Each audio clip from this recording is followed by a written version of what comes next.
And the thing is, I think the reason that Dad's is reacting sort of the way that he is reacting to you, and it's not a personally against you thing. It's the situation. Like, he is just so fed up with, like, he's doing everything right.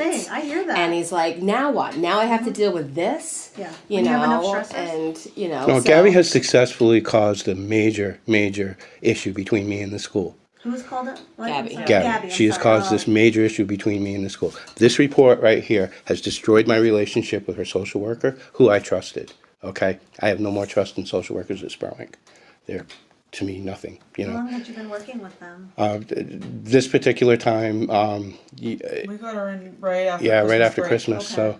So, but before, I had a really good experience with Sperling and her, and she was able to turn it around and mainstream into the 8th grade. But She getting was there, back what, into 6th and 7th grade. 7th grade? yeah, 6th and 7th grade, she was there. She was. And she was at West yeah. before that, but at West, she was coming home with bruises all the time, and so my relationship with them kind of sunk. And we got into Sperling, and she never once came home with a bruise. And, Portland Public Schools, was going to defend their people all through the teeth, too. And that's what's happening here because, I filed a complaint with the director and her boss and everything about this report because they know damn well that Gabby's not abused. And to sit here and, do something like this, and now it's causing this, that's a problem. So, this is the extent that I'm willing to work with you is right here. So after this, I want this case closed because, it's not necessary. And I want to, close the case as soon as I can too, right? I mean, I don't want to be involved with the family if I don't need to be involved. Right. Okay, you don't need to be involved. And so in those circumstances, I want to accelerate a closing of a case just as much as you do. And I will help you with that. So Yeah, we're on the same Absolutely. page So with I that. think everybody at the table Yeah. can say that the hope is that this is closed out as soon as humanly And it's possible. really I think the goal of the meeting is really to educate the department as far as all the stuff that we've been doing, Gabby's presentation, what the struggles have been, what the services are, where she's at now, so that they can assess, yes, in fact, this is not a really very credible report and, that. Well, and they had mentioned to Patrick when they called him about a bruise on her face, or what they assumed to be a bruise Chemical on burn her. though? Yeah, Yeah, she she had just chemical bleached burn. her hair and dyed it. Yeah, and they didn't. And I asked her. I said, "Did they even ask you?" She said, "No, they didn't ask me about it at all. They just It's assumed." my understanding they asked her and she said it was a chemical burn from dyeing her hair. Oh, what color is her hair now? yeah, but my Black. understanding Oh, was it's that black they now, probed but it her was for pink. more information, Okay. and And then then it was started teal. pushing it. Yeah, it was Yeah. blue, then it was Surprised pink, us. and then Yeah, now it's because black. Gabby and Dad came into my office Yeah. first thing on, was it Monday or Tuesday morning? It was Tuesday morning. Tuesday morning, and she was like, oh, and they thought this was a bruise, and her hair was kind of covering it, and I was like, what are you talking about? And she had moved it, and there was like a small black mark right here, and she's like, it's not a bruise. It was, it happened when my mom was dyeing my hair. So, Yep. I mean, frankly, children I've worked with, if they're being abused, they don't have little quality time with mom as mom's dyeing their hair. Like that typically is not something that Yeah. happens. Right. Yeah, I hear what you're saying. And Gabby Gabby's really, really struggling. I mean, she just had her first DBT appointment with her DBT clinician here. And the first thing she did was she locked everybody out of the clinician's office, Including the clinician. including the clinician. Oh, really? And then, Would not let us open the door until mom was gone because she was mad at mom at that moment. And Gabby, So I like Gabby a lot, but she likes to pick and choose. And she tries to exert control over her environment and her treatment and her situation by saying, well, I'll work with you, but I'm not going to work with her.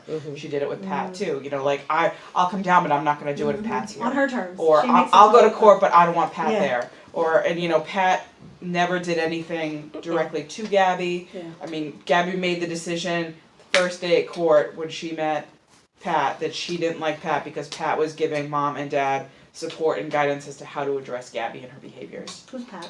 Pat, the MSD clinician. Oh, okay. Pat Thank Brulock you. was Okay. the MST Oh, yeah. supervisor, yeah, that was working with the family Through, for Tri-County. extensively. Yeah. And Pat no longer is with Tri-County, but I Ah. have her contact information if Yeah. you want to reach out to her and speak with her. I'm sure that she'd be more than happy to Yeah. advocate on the parents' Well, behalf. that's MSD is no longer with Tri-County. Yeah, I heard that. Well, actually, they are. MST is still going on up closing. in Lewiston and even in parts of Cumberland County, they're still, Really? I thought MBH was taking it over. We have MST down in York County, but not in Cumberland County. Yeah. I It's heard like- there's talks. I hope so because it's not And coming you down. could have coordination if you need it again.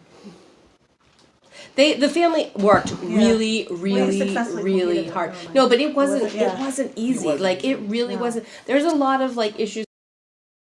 And mom and dad have worked really hard to kind of rise above that and work as a team. Yeah. And so Gabby's like, I think what Stephanie had said to me, the DBT clinician, was that one of the things that Gabby had made some kind of comment about, why does mom have to be there or something like that. And you were like, well, now, like I haven't had this kind of support before. Now we're essentially kind of working as a team.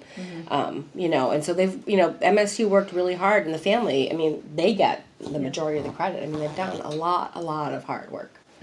Sounds like it. And they asked for it all. I mean, they have asked and asked and asked, and dad has like beaten down bushes and knocked on doors and called people and called the police. And we tried everything we could do to try and get corrections involved. And, so they've been like just reaching out to whoever can help them. They're just kind of like been grasping for lifelines and, so they've been very, very receptive and engaged and wanting the support. and I want to say too that, prior to Gabby being enrolled at Spurwink, there was a pretty significant amount of time, and Gabby's what, 15 now?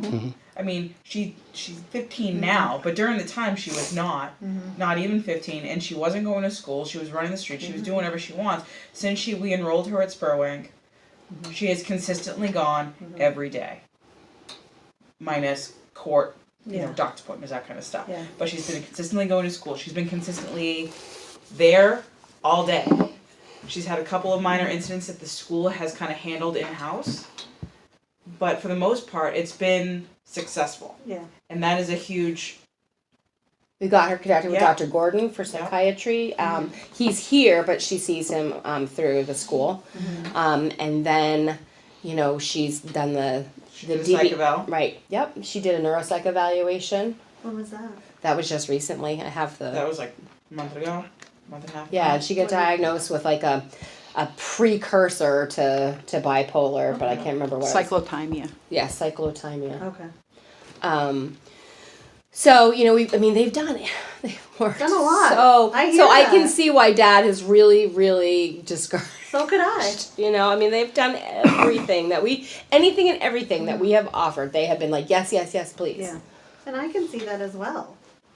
And Gabby, Gabby is no walk in the park. I mean, she'll get right in their faces. She knows how to push their buttons. She'll say nasty, cruel, mean things. And she'll definitely try to triangulate. Yep. She'll definitely try to split them. And it's Really it's good very at unfair. manipulating. It's very unfair a lot of times. Yep. She's not the first teen that I've met like that. No. Unfortunately, And I no. mean, they love her and they want her to be successful. Yeah. I mean, she's smart You met and her? she's. No, similar circumstances, another teen that I've met. Similar characteristics. Yeah. I figured she was one of a kind. In a lot of ways, she is. Yeah. In a lot of But I mean, ways she has is. really good things about her. I Yeah. mean, she's smart and she's creative and she's funny and, How's she she's doing determined. academically? How's I think she struggles Yeah. academically. Again, she's been out of school for so long. I think that The It's behaviors mostly get in work the way. refusal. when she She's gets capable, overwhelmed and but she doesn't she's know it and she doesn't know refuses. how to do it, she makes it about everything else. Like, this kid's picking on me, and this is a way to kind of Yeah, distract Yeah. the fact that she feels crappy about not knowing basic stuff that she thinks that she should know, but because she hasn't been in school for so long and has all these other challenges, it makes it difficult for her to be academically successful. I mean, one of the last, not the last, but one of the more recent past meetings that we had, Gabby was at the meeting, and we had to just shut the whole meeting down because we could not do anything When or was say that? anything. I don't know, a month and a half ago, something like that. Yeah, that was at the school. Yeah. So like She the hijacked the meeting. And yeah, all and the that teacher, stuff, her so- teacher was just like he was absolutely fed up, and Yeah. he was just he was Yeah, that was starting to like become a just little a day or two after Exact- she destroyed, the classroom. Yeah. And so Yeah. So I mean, the school I think is really struggling with, Yeah.